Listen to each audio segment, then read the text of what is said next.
Subscribe பட்டனை அமுக்குங்க, bell பட்டனை அமுக்குங்க. வாழ்க வளமுடன். இப்படிக்கு பாட்டி வைத்தியம்.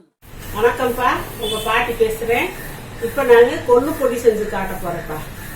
கொள்ளு இந்த குளிர்னால ஒரு மாதம் 2 மாதம் சாப்பிடலாம். வெயில் அடிச்சிருச்சுன்னா நம்ம கொள்ளை குறைச்சிக்கிறணும், ஏன்னா அது சூடு. அதனால் இப்போ நான் செஞ்சு காட்டுறேன் பாருங்கள். இந்த கொள்ளு 150 கிராம் எடுத்து வச்சுருக்கேன்ப்பா. 150 கிராம் கொள்ளு கிளீன் பண்ணி சுத்தமாக கல் மண் இல்லாமல் தூசி இல்லாமல் எடுத்து வச்சுருக்கேன். இதுக்கு ஒரு 7-8 காய்ச்ச மிளகா வச்சுருக்கேன். 1 ஸ்பூன் தனியா வச்சுருக்கேன். ஏன்னா இது சூடு குளிர்ச்சி, இது அதனால தனியா வச்சுருக்கேன். இது நெல்லி வற்றல், நெல்லி முள்ளின்னு சொல்லுவாங்கல்ல, அது ஒரு 15 கிராம் எடுத்து வச்சுருக்கேன்ப்பா. இந்த நெல்லி வற்றல் நெல்லிக்காயை நறுக்கி காய வச்சு வத்தலா எடுத்து வச்சிருக்கேன். அப்படி செய்ய முடியாதவங்க கடையில கூட நெல்லி வற்றல் வாங்கிக்கலாம், நாட்டு மருந்து கடையில விற்கும். சீரகம் 1 ஸ்பூன் வச்சிருக்கேன். மிளகு ஒரு 1/2 ஸ்பூன் வச்சிருக்கேன். கொஞ்சம் கருவேப்பிலையே வச்சிருக்கேன்ப்பா. இதை போட்டு அரைச்சு இதுக்கு தேவையான உப்பு போட்டு லேசா வறுத்து அரைச்சு இப்ப நான் காட்டுறேன். நல்லா வறுத்துக்கலாம்ப்பா. கொள்ளு படன்னு வெடிக்கும். வெடிச்சு நல்லா வாசம் வர வரைக்கும் அப்படி உருண்டு நிற்கும். வறுபட்டுருக்குன்னு அந்த அளவுக்கு நம்ம பக்குவமாக வறுத்துக்கணும்.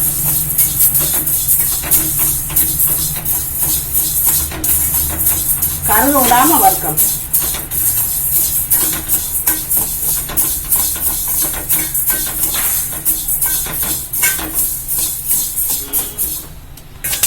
அப்படியே படன்னு வெடிக்கும்ப்பா.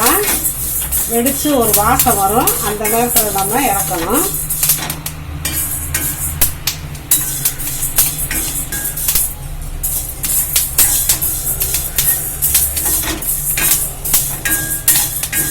இப்போ வறுப்பட்டுருச்சு, நம்ம இறக்கலாம். இந்த தட்டில் கொட்டி ஆற வச்சுக்கலாம்ப்பா.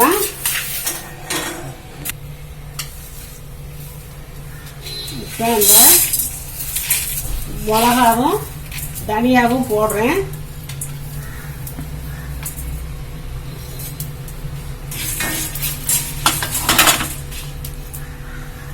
இது கூட இந்த மிளகு சீரகத்தையும் போட்டுறேன்ப்பா. அடுப்பை குறைச்சி வச்சுக்கலாம். இப்போ இது கூட இந்த நெல்லி வத்தலையும் போட்டுடலாம்.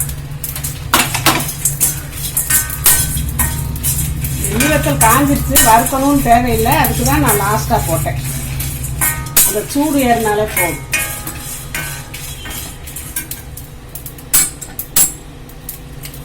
இப்போ வறுத்தாச்சுப்பா. அடுப்பு ஆஃப் பண்ணிட்டேன்.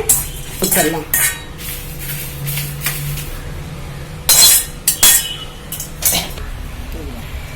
இந்த கருவேப்பிலையை போட்டு வறுக்க போறேன்ப்பா. இது கூட இந்த பொடிக்கு தேவையான அளவு உப்பு போட்டுக்கிறேன்.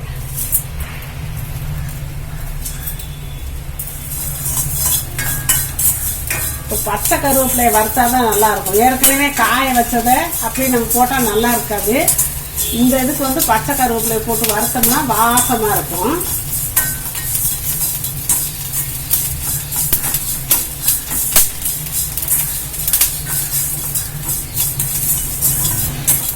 இப்போ வறுபட்டுருச்சுப்பா. அடுப்பு ஆஃப் பண்ணிடலாம். இதில் ஆஃப் பண்ணிட்டு கொஞ்சம் பெருங்காயத்தை போடுறேன். ஒரு 1/2 டீஸ்பூன் பெருங்காயம் போடணும். போட்டாச்சு. அப்படியே கிண்டி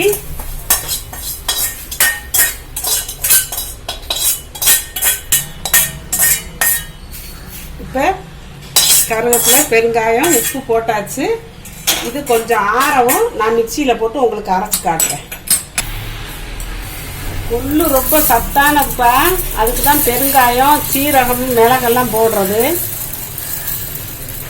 நம்ம சாப்பிட்றப்ப செரிமானம் ஆகணும்ல, அதுக்கு தான் இதெல்லாம் போடுறது.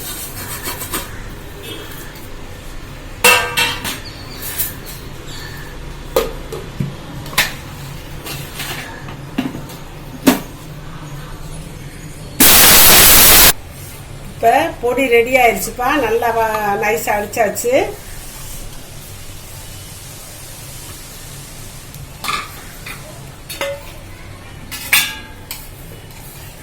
இந்த கொள்ளு பொடி செஞ்சு வச்சுக்கிட்டோம்னா நம்ம அப்பப்போ நம்ம சாதம் கூட வடித்தா போதும்ப்பா. சுடு சாதத்தில் கொஞ்சம் போட்டு நல்லெண்ணெயோ நெய்யிலையோ கொஞ்சம் ஊற்றி பிசைஞ்சு சாப்பிட்லாம். இந்த சளி, இந்த இருமல், நஞ்சு கோலை கட்டிக்கிட்டு இருக்குல்ல இருமல், அப்படி இருமல் நேரத்துலலாம் இதை சாப்பிட்டா நல்லா கண்டிக்கும். அதனால் இப்போ கம்மன்னு வாசமாக இருக்குது. குழந்தைய கூட பிரியமாக சாப்பிடுவாங்கப்பா.